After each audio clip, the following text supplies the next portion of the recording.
Bonjour à toutes et à tous, on se retrouve aujourd'hui pour faire ce petit portefeuille avec des emplacements réservés ici, donc il y a 4 compartiments pour mettre les cartes et un grand espace pour la carte d'identité, ça en fait toujours une grande. Partie porte-monnaie juste ici, c'est parti pour la liste des fournitures.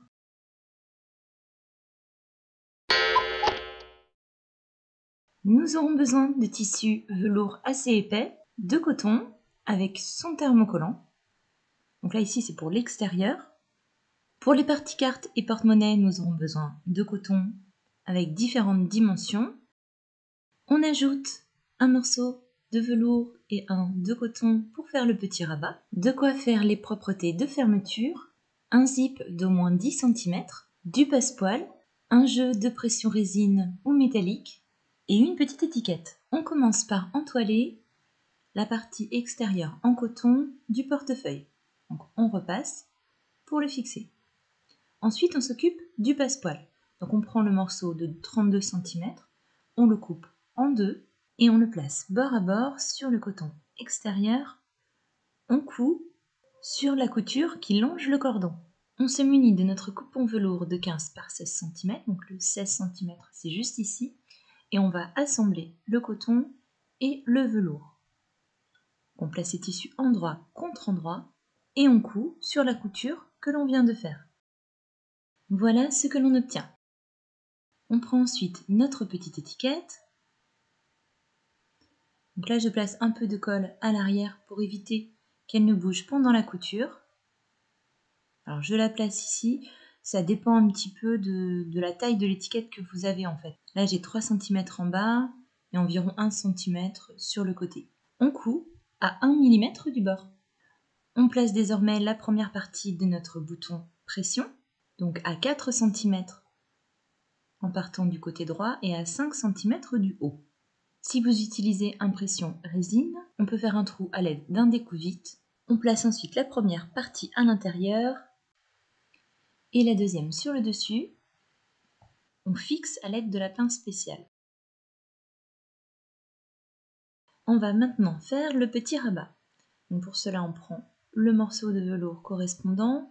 On vient faire un arrondi comme ceci sur le haut et on va positionner le passepoil qui nous reste autour.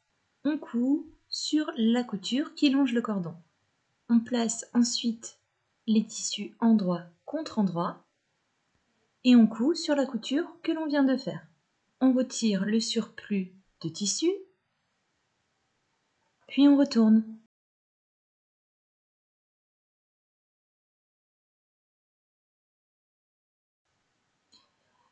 On fait un cran sur le milieu.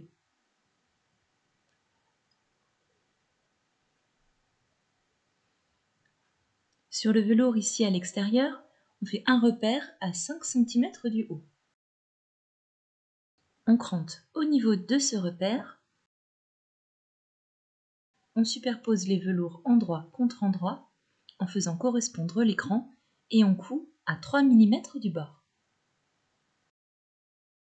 On s'attaque ensuite à l'intérieur. On prend nos coupons et on les plie en deux. On repasse pour marquer les plis. On a 16 cm à chaque fois ici.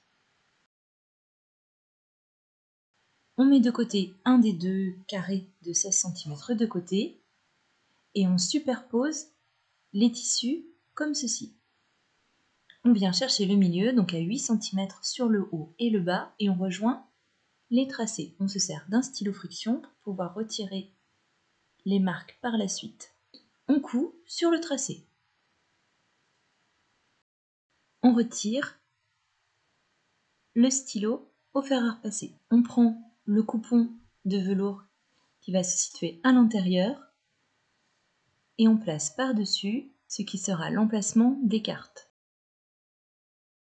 On coud à 3 mm du bord.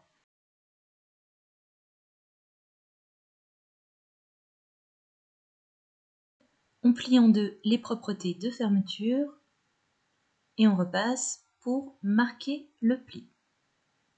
Même chose ici, donc on plie la bande de tissu, on repasse, on plie à nouveau vers l'intérieur Et une dernière fois, comme cela, on replie sur lui-même. On repasse toujours à chaque fois pour bien marquer les plis. On prend notre zip, on dispose les petits carrés de chaque côté. Le pli est orienté vers l'intérieur de la fermeture éclair.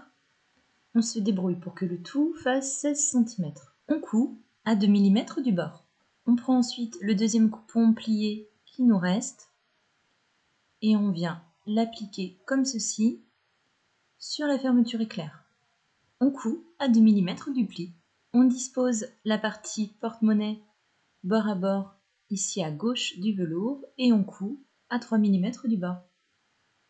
On prend notre petite bande de tissu plié pour venir cacher la partie droite du zip. On coud à 2 mm ici et là. Voilà ce que l'on obtient. On place les tissus extérieurs et intérieurs endroit contre endroit. Et sur le haut ici, on va venir placer 2 épingles à 8 cm d'intervalle. Ce sera l'ouverture pour retourner notre portefeuille par la suite. On coud à 1 cm du bord. On dégarnit les angles.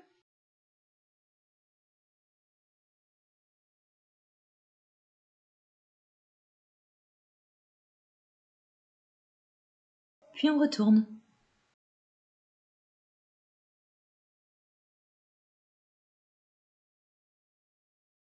Tout en prenant soin de bien dégager les coins. On repasse ici pour marquer au maximum le pli. Et on coud au point invisible. Il ne nous reste plus qu'à placer la deuxième partie du bouton pression. On va venir chercher l'emplacement.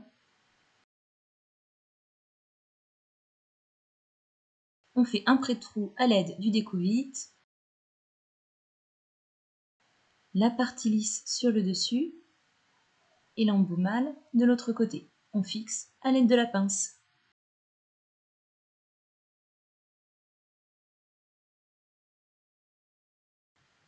Et voilà, notre petit portefeuille est désormais terminé. Voici d'autres versions. Donc là, je dois dire que je me suis amusée, c'est vraiment hyper ludique à coudre, je trouve. Donc on peut prendre pour la base, à la place du velours, du simili-cuir, du liège, de la suédine, un tout tissu qui se tient bien.